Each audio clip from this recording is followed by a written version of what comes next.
Mahasiswa sekalian, selanjutnya setelah kita memahami tentang bunga sederhana dan bunga majemuk, maka untuk seterusnya yang kita pakai konsepnya dalam perhitungan sehari-hari itu adalah bunga majemuk ya.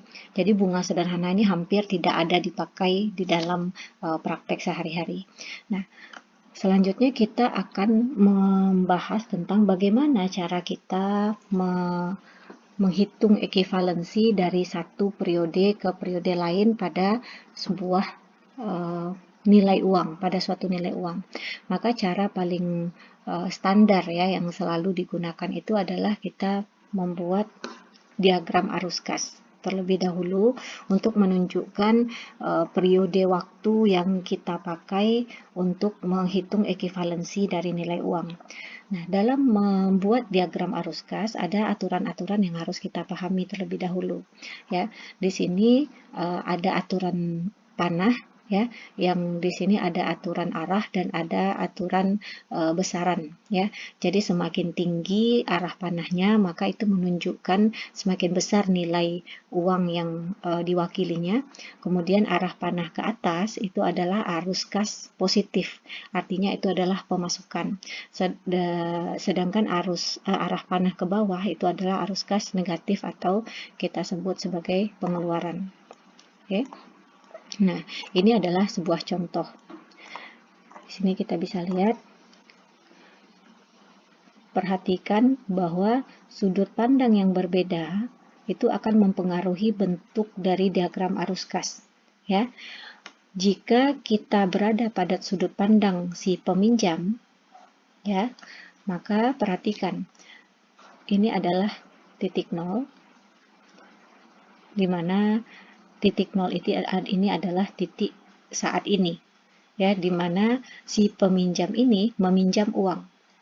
Nah, di sini kita lihat periode waktunya adalah 10 tahun, ya, 10 tahun. Kemudian pada akhir tahun ke-10 dia akan mengembalikan pinjaman tersebut. Karena bunga yang berlaku adalah bunga majemuk, maka konsep bunga majemuk yang akan kita pakai nanti dalam menghitung ekivalensi ini.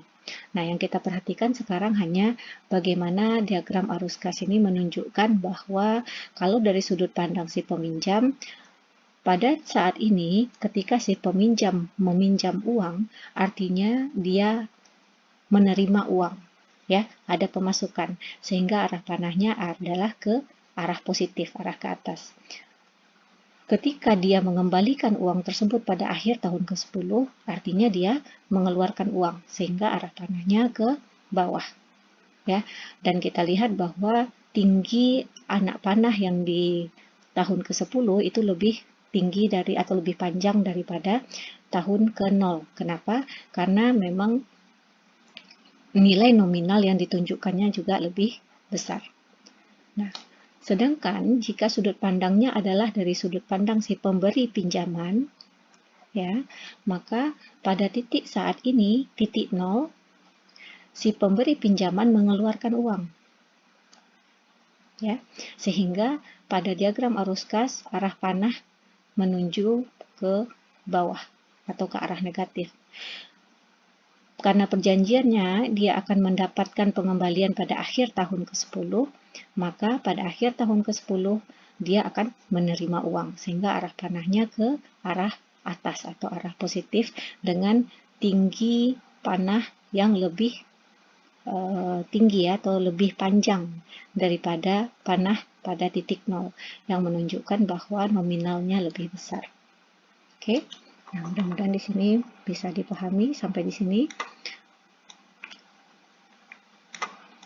Kemudian yang harus kita perhatikan juga adalah ketika kita bicara tentang diagram arus gas, ada aturan yang harus kita pahami. Yang pertama adalah kita selalu menggunakan garis waktu. Ya, jadi garis waktu ini adalah seperti garis bilangan. Dan ingat bahwa pada diagram arus kas selalu dimulai dengan angka 0. Angka 0 ini menunjukkan titik saat ini, saat sekarang. Kemudian, berapa jumlah titik yang ada pada diagram arus kas? adalah sebanyak jumlah periode peminjaman atau periode investasi ditambah 1. Ya. Jadi di sini kita lihat keterangannya, asumsikan periodenya diskrit ya. Jadi kita hanya menghitung itu setiap akhir tahun saja, tidak terus-menerus sepanjang tahun ya. Maka kita asumsikan bahwa periode transaksi yang terjadi itu adalah diskrit ya. Jadi kalau kita bicara arus kas apapun, baik arus kas masuk maupun arus kas keluar, maka kita asumsikan itu hanya dihitung pada akhir suatu periode ya, pada akhir tahun. Kemudian waktu 0 ya, waktu 0 ini adalah waktu sekarang pada saat ini. Waktu kelima itu artinya akhir tahun kelima atau akhir periode kelima. Jadi angka 1 ini adalah akhir periode pertama. Angka kedua ini adalah akhir periode kedua, angka ketiga adalah akhir periode ketiga, angka keempat adalah akhir periode keempat. Oke, nah, mudah-mudahan sampai di sini bisa dipahami dengan baik.